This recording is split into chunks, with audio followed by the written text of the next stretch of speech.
Bien, je pense qu'on va pouvoir commencer. Il y a encore quelques personnes qui sont en train d'arriver, mais je pense que le temps de faire l'introduction et ils seront là pour le cœur du sujet. Donc, une nouvelle fois, bonjour à tous et merci d'être présents. Merci pour votre intérêt. J'espère que vous m'entendez bien et que vous voyez tous mon écran. Je vais commencer par me présenter très rapidement.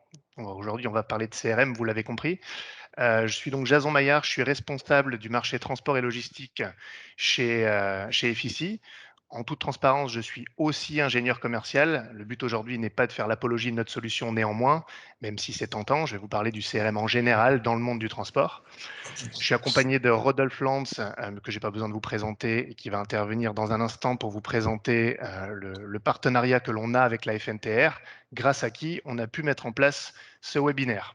Qui je suis et pourquoi on va discuter. Alors c'est vrai que ça fait quelques années maintenant, que 3 ans et demi, qu'on a vraiment de plus en plus de clients dans le monde du transport et de la logistique. On a maintenant beaucoup de références qui nous a permis de développer, il faut quand même le dire, une certaine expertise, en tout cas une connaissance de votre métier à travers le CRM, bien sûr, hein. On ne prétend pas connaître tout le métier du transport, mais en tout cas en ce qui concerne le CRM et son implémentation, on commence à avoir une vraie bonne vision d'ensemble, ce qui nous donne une certaine légitimité pour en parler. Ça fait, comme je vous disais, 3 ans et demi, et ce qui nous a permis, depuis 16 mois maintenant, d'être partenaire avec la FNTR. Alors, au départ, sous l'égide INES, puis maintenant sous l'égide d'EFICI. Donc, je vais vous montrer un peu le plan du webinaire aujourd'hui. Je pense que ça va tenir à peu près en 30 minutes. Le but est qu'on fasse quelque chose d'efficace qui aille droit au but.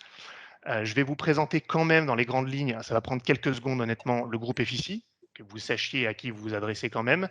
Et Rodolphe se chargera, lui, d'évoquer donc le partenariat, comme je vous le disais. Ensuite, je vous ferai une introduction qui vous parlera surtout du constat que l'on fait lorsqu'on a des prospects du monde du transport. Quelle est en général leur situation? Pourquoi ils recherchent un CRM? Quelles sont les bases sur lesquelles on commence la discussion? Et vous verrez que tout le reste euh, découle de ce constat que l'on fait. Ensuite, j'aborderai vraiment le cœur du webinaire en 3 points. Je réitérerai quand même ce qu'est un CRM, parce que même si vous avez tous une idée, je vous assure que parfois, on n'est pas toujours sur la même longueur d'onde, donc c'est important qu'on ait tous la même définition de ce qu'est un CRM et de son avantage au global. Je ne m'attarderai pas trop dessus, mais on va faire un petit rappel quand même. La deuxième partie sera sans doute la plus importante et la plus spécifique au transport et à la logistique. Je vais essayer de vous montrer comment le CRM peut constituer un avantage sur la gestion de vos prospects et de vos clients. Et je sais que dans le transport, vous avez deux processus bien différents pour le prospect et le client, et c'est à travers ces processus que je vous illustrerai l'avantage que peut représenter un CRM. Alors évidemment, hein, il y a peut-être des différences d'une société à l'autre, évidemment, mais je m'efforce quand même de prendre les thèmes au global tels que je les vois dans le transport et la logistique. Je terminerai par quelques exemples de reporting standard que l'on peut avoir dans un CRM, et j'évoquerai même, si on a le temps, quelques éléments spécifiques qu'on peut mettre en place quand vous voulez aller plus loin. Et je pense que là, vous aurez déjà un vernis de ce que fait un CRM spécifiquement dans le transport. Je terminerai par une réponse à vos questions. Donc n'hésitez surtout pas pendant le webinaire, pendant la présentation, à poster vos questions sur le chat. Je m'y référerai à la fin pour répondre. Et puis si après, pendant les questions-réponses, vous avez des questions que vous voulez poser en direct, n'hésitez pas, il n'y a aucun problème. Parfait. J'espère que c'est bien clair pour ce plan. Donc, je vous fais une présentation très rapide du groupe FICI, vraiment rapide. Donc, FICI, c'est 185 000 utilisateurs, 4 500 clients, 26 millions de chiffre d'affaires. Ce que vous devez surtout savoir pour l'avenir, c'est que on espère multiplier par 3 tous ces éléments que vous voyez là d'ici 5 ans. Voilà l'objectif du groupe. Et je me permets de réitérer quand même que notre vécu avec le transport remonte un peu avant FICI, en tout cas pour moi spécifiquement. J'étais avec Inès, qui était un prestataire de CRM également. C'était sous l'égide Inès qu'on a entamé le partenariat avec la FNTR. Donc, on avait une solution bien définie qui existe toujours et qui maintenant est l'une des solutions du groupe FICI. Et c'est principalement cette solution que l'on propose au monde du transport et de la logistique, même s'il peut y avoir quelques exceptions. Rodolphe, je me permets de vous laisser la main pour présenter le partenariat. Oui, merci. Est-ce que vous m'entendez bien? C'est bon? Moi, je vous entends en tout cas. Parfait. Alors, Oui, alors comme vous le savez, hein, l'une des nombreuses missions de la FNTR, c'est d'assurer la pérennité des entreprises de transport routier en les accompagnant dans leur développement et puis en les aidant à s'adapter à un environnement qui est en perpétuelle évolution. Euh, on espère que les entreprises sont ainsi assurées de trouver auprès de la FNTR une réponse à toutes leurs attentes et à tous leurs besoins. Donc, on accompagne nos entreprises adhérentes, notamment en matière, bien entendu, vous le savez, en matière juridique, économique et financière, mais également en matière technique. Donc, on essaie du moins de s'inscrire dans la réalité quotidienne des entreprises adhérentes, mais aussi dans leur développement à plus long terme. Donc, cet accompagnement et ce conseil aux entreprises adhérentes, elles s'appuient sur des ressources qui nous sont internes, des outils internes également, mais également sur des compétences et des expertises et des produits externes. Donc, c'est à cet égard que nous développons des partenariats afin d'être en mesure de proposer des solutions adaptées et performantes à nos adhérents. Donc, c'est dans ce cadre qu'est né le partenariat entre la FNTR et INSRM et maintenant FICI, il y a à peu près 16 mois. Alors, les deux parties, hein, que ce soit FICI ou la FNTR, sont convaincus que la transformation digitale est au cœur de la stratégie des entreprises de transport routier de marchandises et qu'il s'agit véritablement d'un enjeu majeur pour les professionnels du transport qui voient malheureusement la pression sur leurs marges s'accroître d'année en année. Je vous souhaite une bonne présentation. Merci bien, Rodolphe. Allez, on attaque. Donc, sans plus attendre, je vous ai dit que je vous parlerai du premier constat et c'est vraiment à partir de ça qu'on va faire évoluer cette discussion. Qu'est-ce qui s'est passé? J'ai eu un retour, voilà, parfait. Quand les, acteurs du transport et de la logistique viennent nous voir, alors nous, sans doute d'autres prestataires, dans l'écrasante majorité des cas, ils ont déjà un TMS.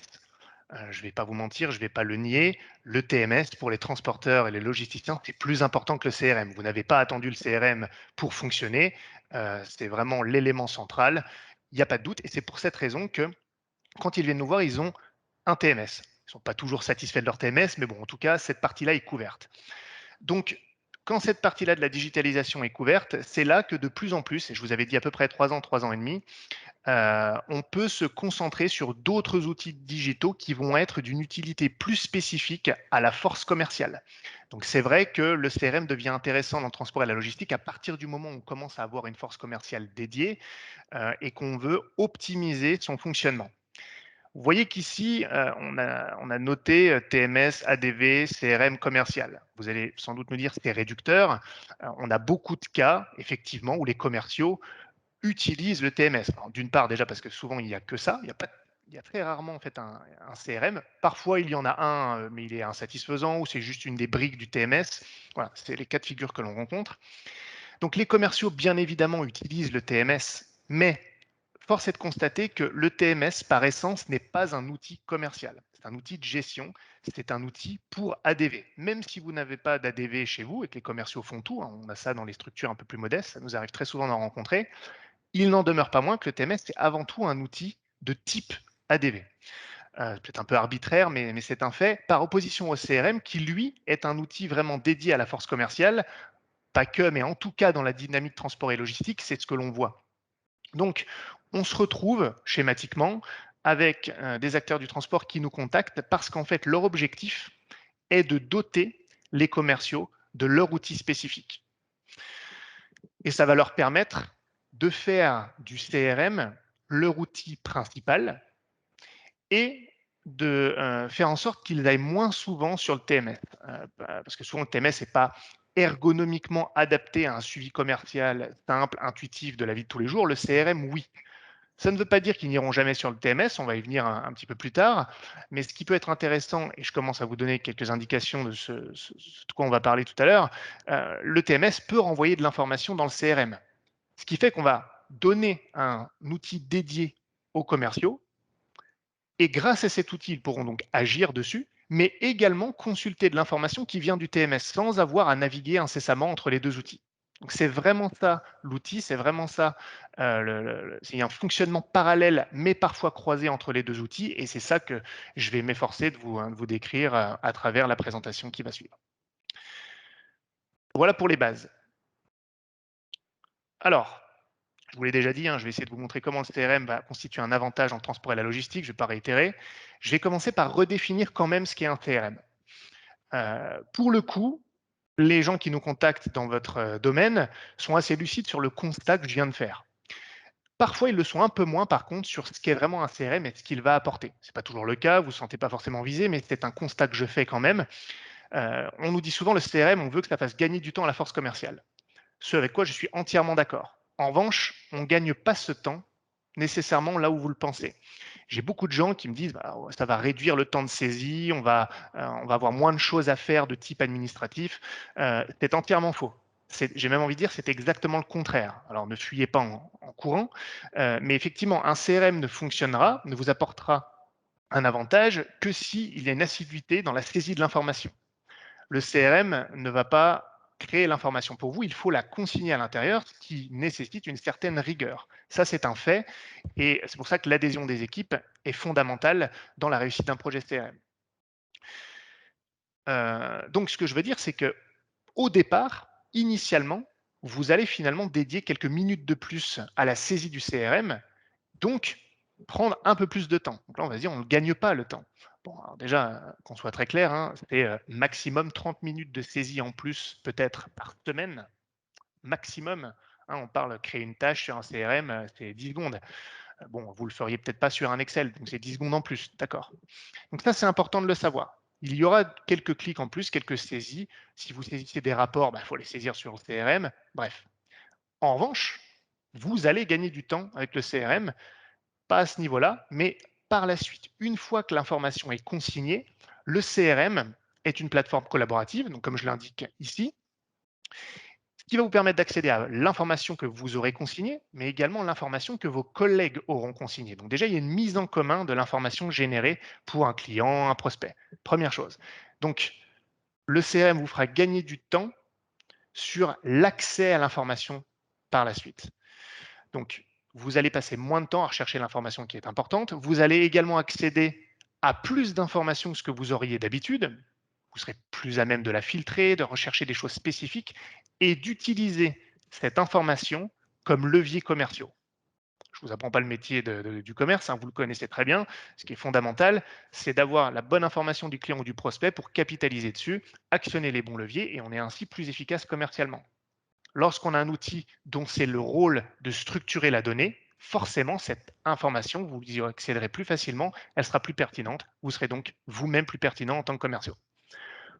En plus de ça, dans certains cas, il ne faut pas que ça devienne une usine à gaz, mais le CRM va permettre d'automatiser certains processus, certains rappels notamment. Je sais qu'on y reviendra sans doute, mais dans le transport, il y a quand même une notion de temps et de charge de travail, beaucoup de demandes de cotation, de choses administratives à gérer, même pour les commerciaux. Ils n'ont pas toujours le temps, la présence d'esprit de planifier une relance et tout ça. Donc, dans certains cas, c'est bien d'avoir des petits rappels comme ça automatiques.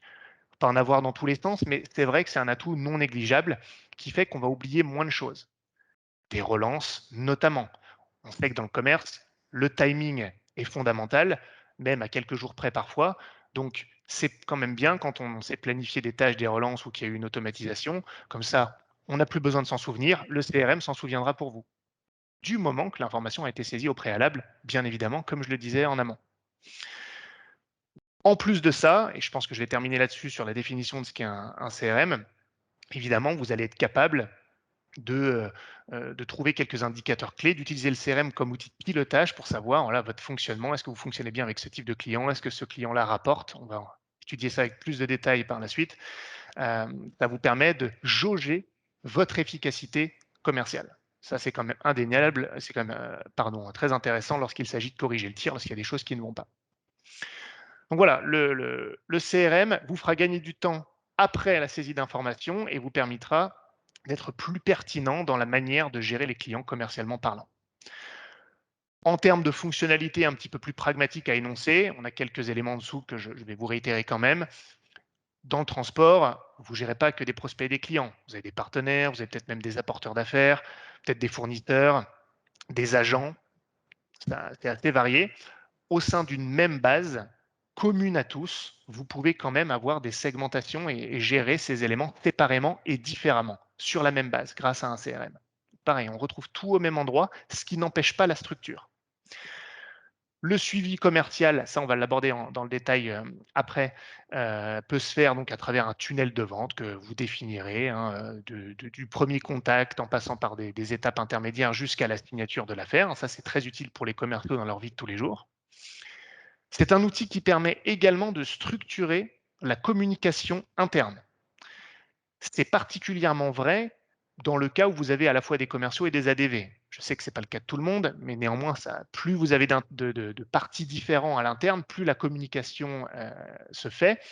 Et combien de fois j'entends dire que oui, j'ai perdu tel mail, c'est rentré dans mes spams, j'ai pas vu que tu m'avais prévenu, donc je suis en retard pour te répondre, on perd du temps, les informations se perdent. Là, à travers un CRM, vous pouvez passer par des systèmes de tâches que l'on attribue à un collègue, qu'il reçoit, il est notifié dans le CRM, il peut renvoyer la tâche, ça ne se perd plus. Vous êtes notifié et les tâches en elles-mêmes on en garde la trace. Donc la communication n'est plus perdue. Ça, c'est toujours intéressant pour toujours être optimal en termes de temps gagné et d'efficacité. Et également, et là, ça va être fondamental pour vous, dernier élément, je l'ai déjà dit, mais le CRM va vous permettre de recevoir une vision commerciale des commandes passées dans le TMS et de toutes les informations que vous jugez commercialement importantes qui sont d'abord dans le TMS avant d'être dans le CRM. On pourra quand même les visualiser sur le CRM.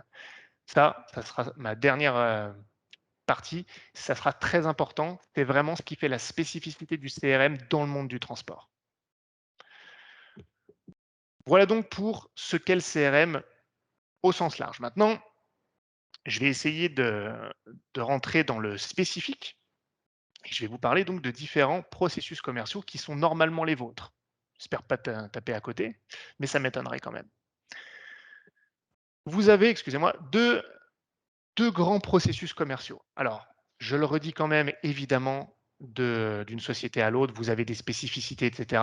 Je ne peux pas connaître les spécificités de tout le monde. Je vais vous parler de ce que je vois au global de manière générale. Processus prospect. Vous avez donc la manière de gérer un prospect. Alors là, c'est relativement classique quand même. Quand on parle d'un prospect, vous avez un commercial qui va être très actif, qui va suivre le processus commercial dans le temps jusqu'à la signature de l'affaire. Je vais vous montrer comment ça va se passer. Maintenant, vous avez quand même des cas particuliers dans le transport, c'est qu'il y a quand même l'élaboration à un moment du processus d'une cotation qui, elle, sera dans le TMS. Potentiellement, même pas par le commercial, des fois c'est un ADV qui va le faire. Donc, je vais vous montrer comment ça peut s'articuler. Et puis, lorsque vous signez une affaire avec un montant, vous avez une spécificité qu'il faut vraiment comprendre là-dedans, mais vous la connaissez, c'est que lorsque vous signez par exemple un prospect pour 100 000, en fait, ce n'est pas du chiffre d'affaires généré. C'est un potentiel, c'est un prévisionnel, c'est ce qu'on espère, c'est ce qu'il faut qu'on atteigne. Et ça change complètement ensuite la dynamique parce qu'une fois que c'est signé, ce n'est pas terminé commercialement parlant. Il va falloir suivre. Est-ce que les commandes vont être passées régulièrement avec des montants suffisants qui vont nous permettre d'atteindre le potentiel qu'on avait anticipé? Et c'est là qu'on passe donc côté client, donc ça va être le deuxième processus que je vais vous élaborer, où là, vous avez une difficulté supplémentaire, et c'est souvent ça qui vous fait peur dans le fait de prendre un CRM, c'est que pourquoi prendre un CRM alors que les commandes clients, donc le cœur de votre chiffre d'affaires, pardon, vont être prises dans le TMS et pas dans le CRM. Donc c'est crucial pour le commercial d'avoir une vision de ce qui se passe en termes de commandes, surtout que parfois, dans certains de vos cas, c'est même pas eux, les commerciaux, qui reçoivent et gèrent les commandes. Donc ils ne sont même pas forcément au courant des commandes passées par les gens qu'ils ont signés. Donc là, ça ajoute une difficulté. On se demande souvent, est-ce qu'on a vraiment besoin d'un CRM alors que de toute façon, il va falloir aller dans le TMS pour contrôler ça. Et donc, c'est ça que je vais vous montrer lorsqu'on va aborder le processus client. Commençons donc par le processus prospect. Il y a deux cas de figure dans ce premier cas de figure. Le cas de figure où les commerciaux font aussi les cotations. Je vois souvent ce cas-là dans les structures un peu plus modestes, mais même parfois des structures importantes. Là, ça va être très linéaire. Donc là, encore une fois, c'est un processus que je vous montre, cette fois dans le CRM lui-même. Hein, on est vraiment là-dedans du CRM. Vous allez avoir une demande de cotation entrante. Vous êtes sollicité par un prospect. Oubliez les clients hein, pour l'instant. Ou alors, c'est un sujet commercial, une affaire, une opportunité qui démarre parce que le commercial a fait son travail de prospection, ou soit par du bouche à oreille, ou soit par une action marketing, peu importe. Vous avez deux cas, soit la demande entrante, on est très content de l'avoir, soit on a généré cette opportunité-là. Dans les deux cas, ça mène dans le CRM à la création d'une opportunité. En général, dans ce cas-là, elle est créée par le commercial lui-même. Ou alors, si c'est quelqu'un d'autre qui réceptionne ce genre de demande, elle va être créée par quelqu'un d'autre et attribuée au commercial, de sorte qu'il sache que ça y est, il y a une opportunité à suivre. En général, il va quand même requalifier un minimum le besoin, même s'il y a eu une demande de cotation entrante, pour vraiment être sûr que ça peut coller et bien comprendre le besoin du client, et qui va qualifier ça, il va entrer ces éléments dans l'opportunité pour pouvoir s'y référer, pour que des collègues puissent aussi s'y référer si besoin à un moment, pour bien comprendre le besoin du client. Et puis, comme on est dans le cas de figure où c'est le commercial qui va réaliser la cotation, là, il va la faire, la cotation, à un moment, en tout cas, lorsqu'on en arrive à l'étape commerciale où c'est le moment de proposer un devis au prospect. Il y a peut-être plein d'étapes en amont, ça, c'est vous qui le décidez. Là, je vais être très clair, la cotation, elle est réalisée dans le TMS, dans 99% des cas. Le CRM n'a pas la prétention, en tout cas ne devrait pas l'avoir, d'être l'outil qui va vous permettre de réaliser vos cotations. C'est toujours le TMS. Donc effectivement, là, c'est un moment où le commercial, si c'est lui qui génère les cotations, va quand même aller dans le TMS. Normalement, ça sera à peu près la seule fois où il aura besoin, l'une des seules fois où il aura besoin de retourner dans le TMS. Il va réaliser sa cotation métier. Et là, soit on a mis en place une sorte d'interface, même pas une sorte, une interface avec le TMS qui fait que automatiquement les éléments importants de la cotation dans le TMS vont s'injecter automatiquement dans l'opportunité commerciale du CRM. On peut le faire. Soit tout simplement, ça prend 10 secondes, le commercial enregistre sous format Excel, PDF, que sais-je, sa cotation et il la joint, le fichier, il le joint directement à l'opportunité commerciale du CRM, de sorte qu'il sera capable de la retrouver dans son opportunité ainsi que ses collègues si besoin. Donc on centralise cette information dans le CRM, même si la cotation a été réalisée dans le TMS. Il envoie cette cotation à son prospect par mail. On peut même garder une trace de ce mail dans l'historique prospect du CRM. Encore une fois, hein, c'est l'objectif du CRM d'historiser toutes ces interactions. Et puis après, il se planifie ses relances. Je ne vous fais pas le détail de l'utilisation du CRM. Il envoie la cotation. Je me planifie une relance dans une semaine s'il ne m'a pas recontacté, etc., etc. Au bout du compte, le devis est renvoyé signé. L'opportunité est gagnée. Donc là, c'est au commercial d'indiquer que son affaire, elle est gagnée. Comme ça, c'est indiqué dans le CRM. Ça permettra de créer de la donnée, tout ça. Et en général, on met un automatisme en place qui dit que quand l'opportunité est gagnée, alors le prospect dans le CRM devient automatiquement client. Et comme il devient automatiquement client, via une interface, il est aussi automatiquement basculé dans le TMS. Il ne disparaît pas du CRM, mais il va se créer dans le TMS pour pouvoir y être géré. C'est une interface qui n'est pas obligatoire, mais qui est souvent demandée parce que ça évite la double saisie. On n'a pas besoin de dire, bon, il faut maintenant que je pense à créer le client dans le TMS. Maintenant qu'il est client dans le CRM, hop, il va automatiquement être créé dans le TMS. Évidemment, vous aurez peut-être d'autres infos à rajouter dans le TMS, mais en tout cas, c'est fait pour vous au départ. On a quelques cas de transporteurs qui disent, moi, je veux que même mes prospects soient dans le TMS. C'est la même interface, à ceci près qu'on dit que même quand c'est un prospect, il va être dupliqué dans le TMS. C'est la même chose. Mais plus souvent, on nous demande que ce soit simplement les clients. Après, ça, c'est un choix qui vous est bien sûr réservé. Ça ne change pas grand-chose techniquement. Donc voilà, ça, c'est le déroulé dans sa plus simple expression quand les commerciaux sont aussi ceux qui vont réaliser les cotations. Vous voyez que dans un cas prospect, le CRM est véritablement un outil actif du commercial. Il s'en sert, il saisit la donnée, il met à jour son opportunité. C'est vraiment son outil de travail, son outil dédié. Gardez ça en tête parce que vous verrez que ça contraste un peu une fois que le prospect est devenu client. Le CRM change un peu d'utilité. Deuxième cas de figure de ce premier cas de figure. Donc, deuxième cas de figure dans le cas d'un process prospect. Les ADV font les cotations et le commerce fait du commerce. Donc là, il y a une division des tâches. On retrouve ça assez fréquemment également. Là, ça va rajouter des étapes supplémentaires. Alors on va se dire, ça rajoute des étapes, mon Dieu, bah oui, mais parfois il y a tellement de volume qu'on est obligé de séparer les tâches, commerce, ADV, mais par contre, il faut bien s'assurer que la communication se fasse. On en revient à l'avantage de la communication interne dont je vous parlais en introduction. Donc, ça commence comme le précédent cas, hein.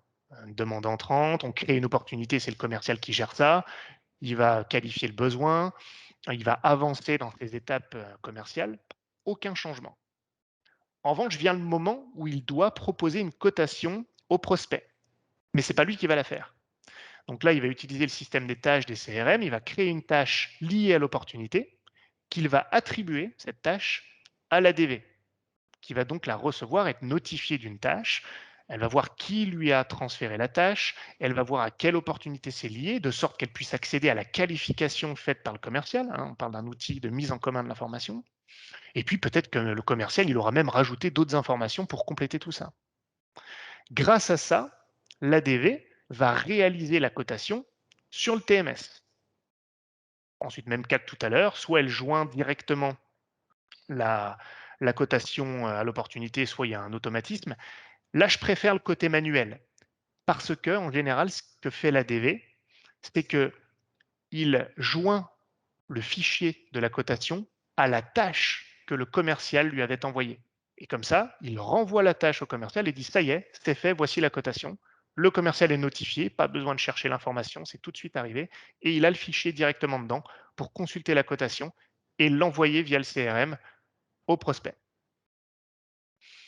Et donc ensuite, on retourne, une fois que la cotation est transférée, c'est de nouveau dans les mains du commercial et ensuite processus classique jusqu'au gain de l'opportunité, le prospect devient client, il est automatiquement créé dans le TMS. Bref, là c'est la même chose. Dans certains cas, il y a une petite chose que je revois régulièrement quand même, un peu plus rarement. Ce n'est même pas le commercial qui envoie la cotation, c'est l'ADV. Ce n'est pas un problème, il faut juste que l'ADV renvoie quand même la tâche au commercial pour le prévenir que ça a été fait, puisque c'est quand même le commercial souvent qui va faire les relances. Donc voilà, ça ne change pas grand-chose au processus, mais voilà, je voulais notifier qu'on a aussi ce cas de figure-là.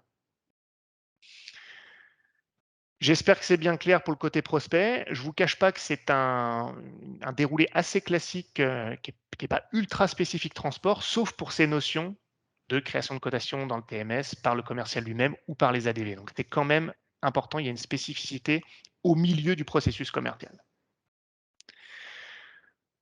Ensuite, on va aborder le dernier grand cas de figure. Donc là, l'affaire est signée, je sais pas moi, pour 100 000.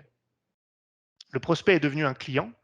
Et là, le CRM va changer complètement d'utilité pour ce client-là.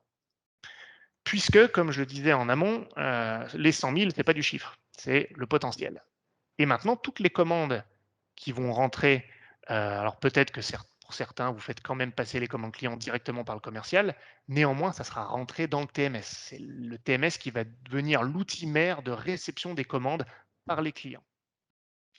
Ce qu'on veut essayer de faire, c'est que le commercial n'ait pas pour autant à trop naviguer entre les deux outils CRM et TMS. On veut que le CRM reste quand même son outil principal, même si maintenant, pour la gestion client, ça va plus devenir un outil consultatif. Sauf pour la planification, bien sûr, des relances, il faut que je le rappelle parce qu'il ne commande pas assez et tout ça, bien évidemment. Mais en termes de suivi vraiment commercial. Et je vais vous montrer comment ça va se passer. Et là, vraiment, on parle de spécificité transport, là on est en plein dedans, vraiment. Donc vous voyez, dans le CRM, j'ai signé une affaire pour 100 000, le montant estimé, le potentiel, vous l'appelez comme vous voulez. Ensuite, des commandes vont être passées par ce client, en tout cas je vous le souhaite. Et parfois, lorsque c'est des ADV qui gèrent ça, le commercial n'est même pas au courant, comme je disais tout à l'heure, que des commandes sont rentrées. C'est pour ça qu'on met en place une interface aussi dans ce sens-là, qui dit que lorsqu'une commande est créée dans le TMS et validée, alors l'information importante de cette commande, et je vais revenir sur quelle est cette information, est automatiquement exportée vers le CRM sous la forme d'une affaire gagnée de type commande. Parce qu'on veut que l'affaire elle soit directement gagnée, on ne veut pas que ce soit le commercial qui a changé ça alors que la commande elle est passée. Donc automatiquement c'est gagné, comme ça rentre dans vos statistiques CRM. Et on lui donne une spécificité, on montre que c'est une affaire de type commande pour bien différencier avec l'affaire initiale qui était une affaire de prospect. Le montant de la commande validée dans le TMS est donc transféré. Donc là, le premier exemple, commande 1, 20 000. Puis plus tard, le client recommande une deuxième fois, pour cette fois un montant de 30 000. Et là, votre commercial, en restant sans le CRM, sans jamais aller sur le TMS, il va quand même pouvoir suivre pour tous ses clients les commandes qui sont rentrées et leurs montants. Et les montants de toutes ces commandes vont s'incrémenter pour donner un total, le montant réalisé, je l'ai appelé comme ça. Donc là, on voit dans cet exemple, à date, il y a 50 000 euros de générés par ce client. Ce qui nous permet de comparer le montant réalisé avec le potentiel pour lequel on a signé. Et ça, c'est fondamental, je le retrouve systématiquement dans le transport, pour pouvoir évaluer par la suite, une fois que le client est signé, si il rapporte comme prévu, en termes à la fois de fréquence de commande et de valeur de ses commandes, tout en restant que sur le CRM. Donc on limite quand même le fait de jongler entre les deux outils, je le répète. Autre élément, toujours lié à cette interface, on ne change pas de sujet, hein. Oui, le montant de la commande est transféré, mais parfois vous avez besoin d'autres indicateurs. Alors, je ne vais pas vous fournir une liste exhaustive, vous les connaissez mieux que moi, mais je vous donne quelques exemples souvent rencontrés. Parfois dans la commande, vous avez un nombre de conteneurs. C'est important pour certains transporteurs qui veulent le savoir. Bon, bah, c'est simple, ce champ-là, cette information est aussi exportée dans l'affaire gagnée dans le CRM. Il faut juste choisir que ce soit aussi transmis. On a aussi des données telles que le point de départ et le point d'arrivée. Ça, c'est fréquent.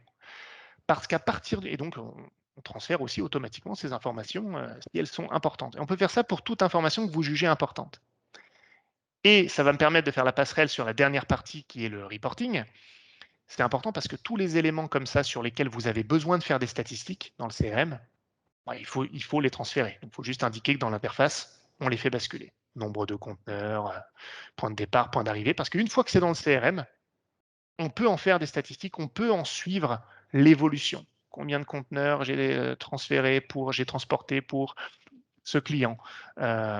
Pour ce client, combien de transports ont commencé de ce point de départ ou étaient pour ce point d'arrivée, peu importe. Mais là, à partir du moment où la donnée est présente dans le CRM, on peut en faire des stats. Ce qui me mène donc à la dernière partie de la présentation, je pense que je suis à peu près dans les temps, qui sont les éléments de reporting qu'on peut trouver sur un CRM. Je vous avais dit que je ne ferais pas l'apologie de notre solution. Là, j'ai quelques captures d'écran, je suis obligé d'aller les chercher chez nous, hein. Donc je vais vous montrer ça quand même. On a dans du CRM souvent des éléments de reporting qui sont là en standard. C'est-à-dire qu'on n'a pas besoin de paramétrer énormément de choses pour les avoir. Donc, je vais vous en montrer quelques-uns pour justement suivre vos indicateurs clés donc, qui vont provenir de tout ce que je viens de vous expliquer maintenant, mais qui sont condensés dans des tableaux de suivi, etc. Premier genre de tableau qu'on peut retrouver sur du CRM, en tout cas pour le coup sur le nôtre, c'est une vision.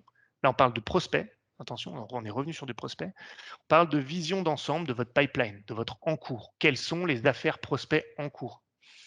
Et on a des tableaux qui permettent de visualiser ces affaires en cours par commercial, par équipe, par ce que vous voulez. On peut filtrer comme on veut. Donc, chaque rectangle que vous voyez est une affaire en cours, une opportunité. Et directement, bah, vous voyez quel type d'affaires c'est, avec quelle société c'est, quel est le montant, quelle est la marge, quels sont. Et vous pouvez même rajouter d'autres indicateurs, hein. Et ces affaires sont classées, comme vous le voyez, par étape commerciale. Alors, je vous ai donné un déroulé standard qu'on retrouve souvent dans le transport, qualification, demande de cotation, cotation envoyée, closing. Dans des outils CRM, normalement, vous êtes capable de paramétrer votre cycle de vente. Vous pourriez avoir des étapes différentes, vous pourriez en avoir moins, vous pourriez en avoir plus. Vous décidez, c'est que de l'exemple. Et là, dans certains CRM, là pour le coup, allez, je me permets cette petite démonstration de qualité chez nous, mais je pense qu'on le retrouve aussi ailleurs. Un point hyper intéressant qui fait le lien avec ce dont on parlait au tout début, la gestion des tâches, les relances, tout ça. Vous voyez des points d'exclamation là, rouge, orange. Quand c'est rouge sur une affaire comme ça vous dit tout de suite qu'il n'y a aucune action de planifier pour cette affaire. Ça veut dire que si vous vous en souvenez pas de cette affaire ou qu'il faut faire quelque chose, vous n'aurez pas de notification du CRM parce que le CRM ne sait pas qu'il fallait planifier une relance.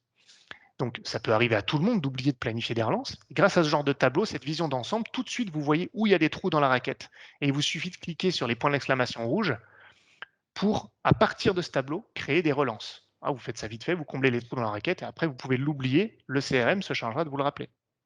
Ça, c'est vraiment important, tant pour les commerciaux eux-mêmes pour gérer leur activité, puis pour le management aussi, pour voir qu'il y a des actions de planifier sur toutes les affaires en cours. Et ça permet vraiment d'accomplir l'un des objectifs principaux du CRM, qui est de resserrer les mailles du filet pour que l'on perde le moins d'informations possible, de sorte qu'on puisse capitaliser sur cette information. On en revient à ce que je vous disais au début. Donc ça, c'est un exemple de tableau pour du suivi prospect. Et puis, je vous montre un autre tableau sur du suivi d'objectifs. Et là, ça rejoint ce que je vous disais dans la dernière partie, quand on sort des indicateurs clés qui viennent du TMS. À partir du moment où vous avez une donnée chiffrée sur le CRM, vous pouvez transformer cet élément en un objectif à atteindre. Par exemple, un champ nombre de conteneurs, c'est un champ numérique. Et ben, on peut en faire un objectif de nombre de conteneurs transportés. Un nombre, là, on a des exemples, on a du chiffre d'affaires généré, on a du nombre de visites. Si vous voulez vraiment donner des visites clients à faire régulièrement pour vos commerciaux, on peut en faire un objectif, du montant facturé, donc c'est ce qui vient du TMS. Bref, on peut tout imaginer.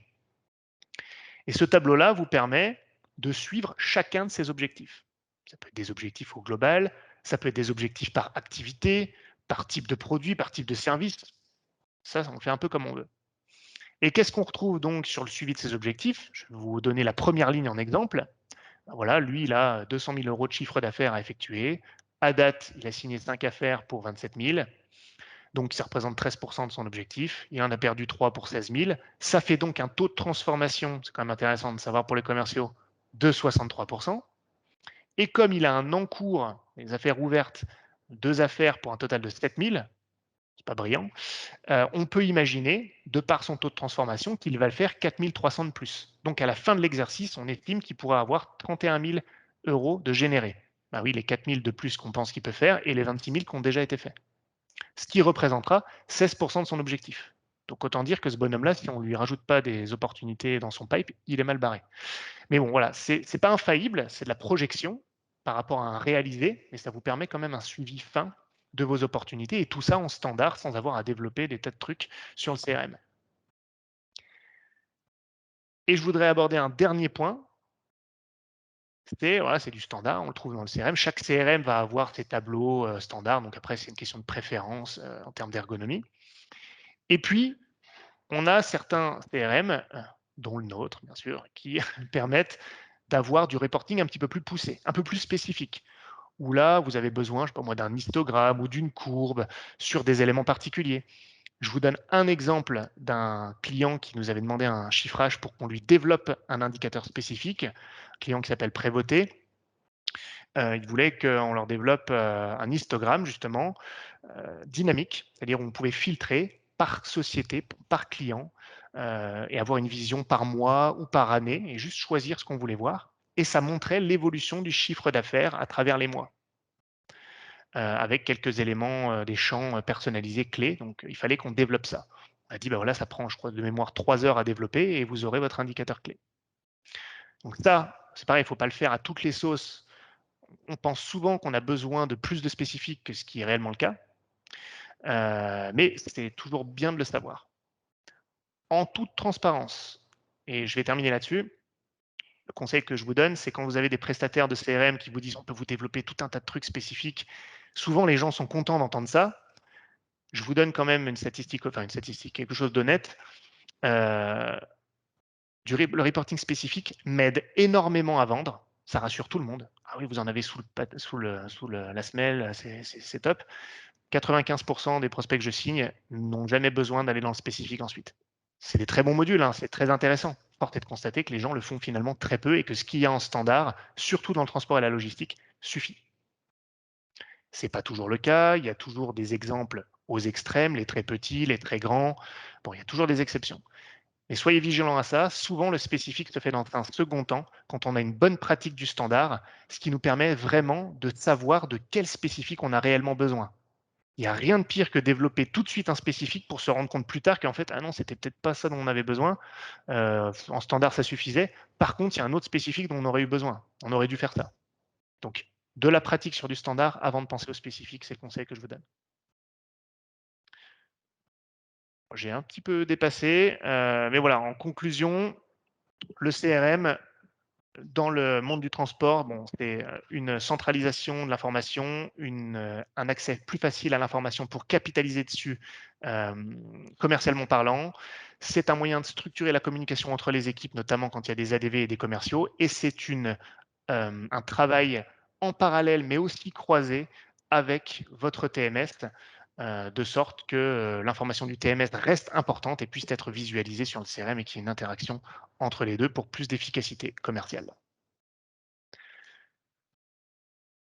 On va passer aux questions.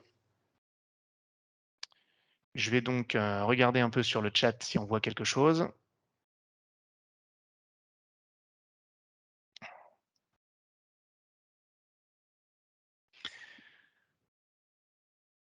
Alors, on a reçu une question donc pour le temps nécessaire en moyenne pour développer un projet CRM.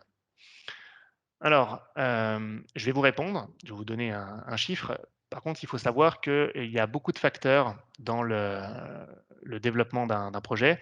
Hem, Ça dépend du projet lui-même. Plus il y a de périmètre fonctionnel, plus c'est long.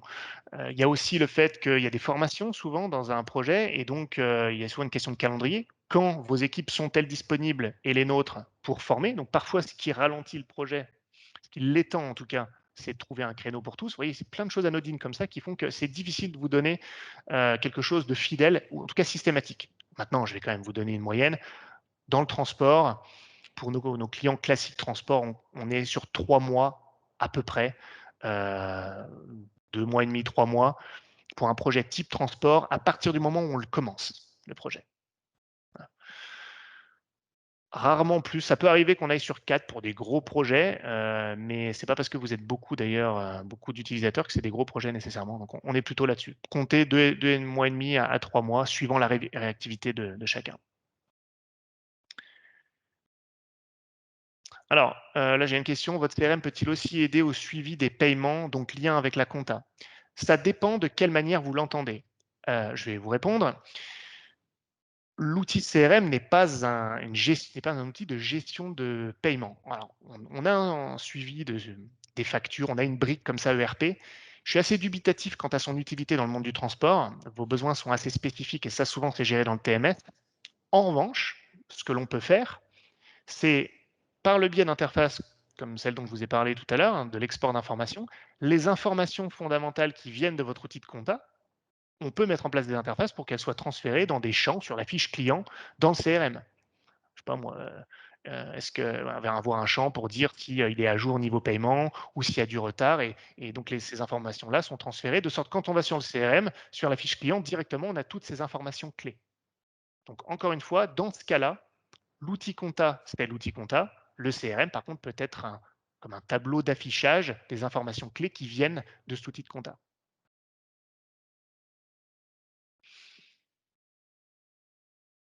Est-ce qu'il y a d'autres questions?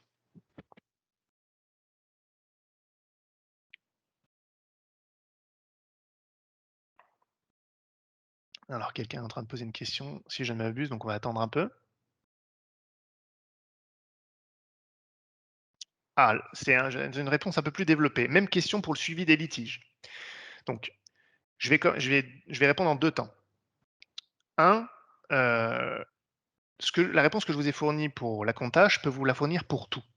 Tout outil que vous avez à l'extérieur du CRM peut générer de l'information qu'on va transférer dans le CRM sous une forme ou une autre. Ça, c'est un fait. Maintenant, pour la gestion des litiges, nous, il se trouve qu'on a un outil de ticketing, de réclamation qui est utilisé aussi pour les litiges, où là, c'est un outil vraiment spécifique de gestion des réclamations des litiges. Je ne vais pas vous faire tout un étalage. On a d'autres CRM qui ont ça également. On a même des outils spécifiques de gestion des litiges qui ne sont pas des CRM. Et là, il y a deux cas de figure. Soit l'outil du prestataire CRM, l'outil de gestion des litiges et des réclamations du prestataire CRM vous convient. Et à ce moment-là, vous êtes capable directement dans le CRM d'avoir un outil spécifique de gestion des litiges qui est intégré avec tout le reste. Chez nous, c'est des tickets qu'on retrouve dans les fiches clients avec un système on trie les tickets par type, type de litige, pas moi, litige facturation, litige fonctionnel, que sais-je, SAV, bref, on a plein de fils comme ça qu'on peut traiter. On a un compte à rebours pour savoir depuis combien de temps le ticket est ouvert. On a du flux interne pour la résolution du ticket. On peut se passer le ticket à travers différentes maillons d'une chaîne. Bref, de la gestion de ticket, hein, en gros. Et donc, on suit les litiges comme ça et ça permet en plus de faire des statistiques derrière sur les litiges qu'il y a eu dans une période donnée et pour quel client. Donc ça, c'est le premier cas de figure. Vous utilisez l'outil du CRM. Ou alors, deuxième cas de figure, vous avez un outil particulier de gestion des litiges qui vous convient. Et s'il vous convient, ne vous dites jamais ah, mais je vais quand même prendre celui du CRM parce que c'est mieux d'avoir tout sur un même outil. C'est une erreur. Si l'outil séparé vous convient, ne le changez pas et mieux vaut créer une interface. Mais par contre, un outil CRM qui a la capacité de gérer intrinsèquement les litiges est très efficace pour réceptionner l'information qui vient de l'outil tiers. Et donc, pour comparer avec ce que je vous disais tout à l'heure, j'ai dit qu'une commande du TMS peut devenir une affaire gagnée dans le CRM. Et bien là, un litige de votre outil de litige peut être exporté et devenir un ticket d'un certain type avec des informations clés dans le CRM. Et le CRM sert d'outil de consultation résumé de ce qui se passe sur vos litiges. Comme ça, votre commercial, il se pointe chez le client, il regarde vite fait s'il y a des litiges et il a de l'information. Voilà les deux cas de figure.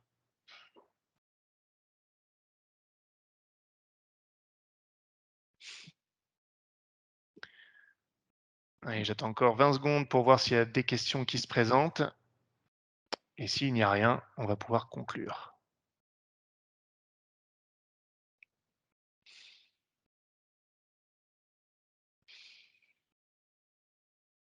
Bien, parfait. Bah, écoutez, j'espère que le format vous a convenu, que c'était suffisamment clair et que ça vous a apporté quelque chose. Je vous remercie en tout cas. Ah, attendez, il y a peut-être une autre question. Je suis allé trop vite en besogne. Non, c'était un merci. Bah, écoutez, moi aussi, je vous remercie à tous pour votre attention. Et puis, ben, vous savez où nous trouver si vous avez d'autres questions à ce sujet-là. Rodolphe, si vous voulez dire quelque chose avant qu'on termine. Vous remercier, Jason, et puis remercier l'ensemble des participants, notamment les personnes qui ont souhaité avoir des approfondissements, qui ont dû bénéficier à d'autres. Je vous remercie à tous. Merci bien, à bientôt. Au revoir.